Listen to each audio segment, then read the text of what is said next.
Devenir stérile, un choix délicat. Or, de plus en plus d'hommes ont recours à une vasectomie. Leur nombre a même été multiplié par 15 en 12 ans en France. C'est ce qui ressort d'une étude de l'assurance maladie et de l'Agence nationale de sécurité du médicament. Ce soir, c'est Vicky Bogart qui répond à nos questions, à vos questions. Alors, comment fonctionne la vasectomie, Vicky ?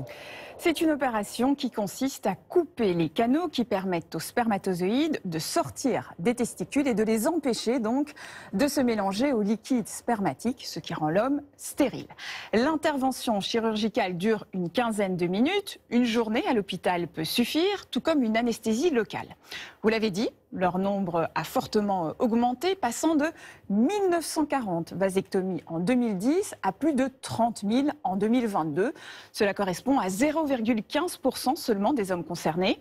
Cela reste donc marginal, on ne peut pas parler de tendance, mais ce qui est frappant, c'est que pour la première fois, il y a eu davantage de stérilisation masculine que féminine, car à l'inverse, le nombre de stérilisations féminines a lui été divisé par 2 en 10 ans pour s'établir à un peu plus de 20 000 opérations.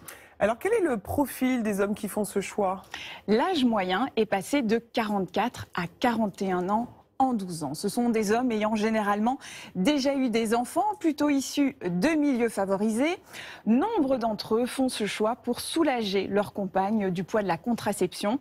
Enfin, il y a aussi des patients plus jeunes qui choisiraient clairement de ne pas avoir d'enfants. Il faut savoir que dans certains pays, la vasectomie est plus répandue.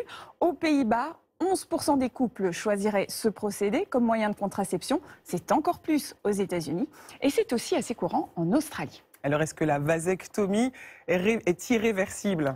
En tout cas, il faut la considérer comme définitive. C'est ce que recommandent les médecins, car même si une opération restauratrice est possible, les chances de redevenir fertile restent aléatoires.